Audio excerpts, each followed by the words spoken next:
Body language की बात होती है। भैया नमस्कार। भैया नमस्कार। सबको भैया साथ रहिए।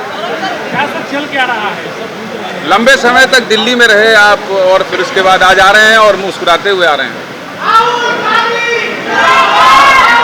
28 दिन करीब बाहर रहा। 1 तारीख को गया था त्रिपुरा। इस दरमियान त्रिपुरा भी जाना, दिल्ली में भी रहना, भोपाल भी जाना, रायपुर भी आना, 15 अगस्त के लिए फिर दिल्ली जाना। राहुल जी से मिलने की संभावना थी और उसी बाबत दिल्ली में रुके हुए थे। समय जब मिला अंततः तो 24 तारीख का, और 25 तारीख को भी कहा गया था कि शायद मुलाकात हो सके तो आप रुक जाएं, पुनिया जी ने जैसा बोला था। तो यही घटनाक्रम दिल्ली का था और स्वाभाविक है कि कई प्रकार की चर्चाएं थी उस बाबत। पूरे मन से हाईकमान के साथ चर्चा भी हुई, उनकी भी राय, उनकी भी मंशा हम लोगों ने जानी समझी और आज आपके बीच में हाजिर हूँ। क्या कुछ बातचीत में क्या है कि नहीं हुआ है? पूरी बात हाईकमान के पास हो गई है और निर्णय अंतिम उनके पास सुरक्षित है। स्वाभाविक है कि कुछ बातें रहती हैं जिनमें कुछ उलझनें भी रह सकती हैं, तो समय लगता है और समय के हिसाब से हाईकमान जो निर्णय लेगा वो हमेशा हम सबको ये राहुल गांधी जी आ रहे हैं, छत्तीसगढ़ आ रहे हैं क्या? कोई जानकारी है क्या आपको? है जानकारी। इस बात की चर्चा दरमियान बात आई थी कि हो सकता है कि वो छत्तीसगढ़ आएंगे, कुछ समय यहाँ बिताएंगे। निर्णय छत्तीस बोल रहे हैं वो। अच्छा है। निर्णय छत्तीसगढ़ आके करेंगे वो? निर्णय छत्तीसगढ़ आके करेंगे? नहीं, ये तो मैं नहीं कह सकता। लगता है कि विधायकों में भी कौतूहल रहा होगा कि दिल्ली में हैं, बाबा भी इतने दिन से बैठे हुए हैं, अभी बुलाया गया है, क्या हो रहा है, हम लोग भी चलें, थोड़ा हवा पानी देखें दिल्ली का क्या है। तो अपने मन से वो गए होंगे और मन से अगर कोई जा रहा है तो इसमें कोई बात नहीं। लोग गए, विधायक गए, दिल्ली भी होके आए। बहुत दिनों बाद ये बात आ रही थी कि कोरोना काल में कोई निकले नहीं है, तो कोई उसमें ऐसी बात नहीं थी। ये बात सही है कि पुनिया जी का बयान आया था कि विधायकों को बुलाया नहीं गया।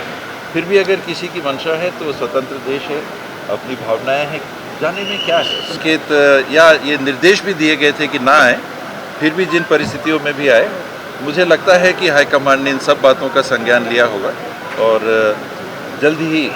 कप्तानी की बात कर रहे हैं लेकिन वो समझदार हैं, ग्वालियर वाले महाराज की तरह नहीं करेंगे। तो सवाल ही नहीं उठता है, ग्वालियर वाले की जगह कभी नहीं करेंगे। लेकिन कप्तानी वाली बात, कप्तानी तो समय की बात रहती है। सर लेकिन ये बृहस्पति सिंह का बयान है, वो बार बार बयान क्यों दे देते हैं आपको? वो प्रेम ज्यादा रख रहे हैं एक मंत्री और जी कह साल रहे 2 हैं साल की बात तो अब नहीं रह गई। सर, दौरे के दौरान एक मंत्री जी कह रहे हैं, अमरजीत भगत कि अभी कैप्टन बदलने की जरूरत नहीं है, अभी जो कैप्टन है वो अच्छा काम कर रहे हैं। तो उनकी राय सराखों पर। दौरे के दौरान हाईकमान के कुछ निर्णय आने की संभावनाएं हैं। अब निर्णय जरूर आएगा मुझे लगता है, क्योंकि जिस तरह से लोग भी गए वहाँ तो वो भी समझ रहे हैं इस बात को। हालांकि ये संकेत या ये निर्देश भी दिए गए थे कि ना आए, फिर भी जिन परिस्थितियों में भी आए, मुझे लगता है कि हाईकमान ने इन सब बातों का संज्ञान लिया होगा और जल्द ही। सर हफ्ते भर में कुछ उम्मीद करें निर्णय आ सकता है? समय सीमा तो नहीं रहती। ना सर, हमेशा आप कहते हैं कि राजनीति में कभी संभावनाएं खत्म नहीं होती। वही सवाल है मेरा दोबारा, सीएम बनने की संभावनाएं जीवित है आपकी अभी भी? जीवन का ही वो पहलू है।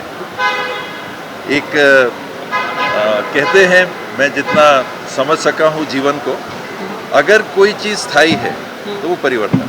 आपको लगता है इस बार जो भी बैठक की नौबत नहीं आई, निर्णय ही होगा कोई? जी, कोई बैठक की नौबत अब नहीं आएगी, अब जो भी होगा निर्णय होगा?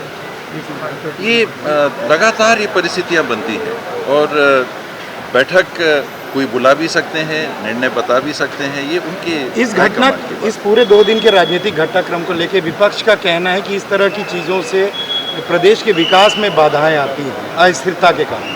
कौन सा काम रुका वो बता दें। जैसे मैंने अभी विभाग की ही इतनी सारी बातें बताएं कि कोई एक काम रुका हो, अन्य विभाग हैं उसमें कोई काम रुका हो, पेयजल की सप्लाई में कोई काम रुका हो, डेंगू के लिए प्रकोप अगर रायपुर में आया तो कोई दिखा नहीं मैदान में, मेयर साहब भी काम कर रहे हैं, उनके जो अधिकारी हैं नगर निगम के वो भी काम कर रहे हैं, कलेक्टर साहब भी काम कर रहे हैं, तो कौन सा काम रुका है। पानी की चिंता हो रही है, उसकी व्यवस्था करना, कौन सा काम रुका है। इस बीच में किसानों को पेमेंट होना था, वो पेमेंट भी हुआ, 1525 रुपये का, 1522 रुपये का शायद इस बार हुआ है। तो 1522 करोड़ का पेमेंट होना, हर 15 दिन में गोधन न्याय योजना के माध्यम से भुगतान होना, तो कौन सा काम रुका है? मैंने तो एक काम नहीं सुना कि कोई काम किसी कारण से रुका हो। काम लगातार चल रहा है और ये पूरी टीम रहती है मिलके जो काम करती है वो सतत चले।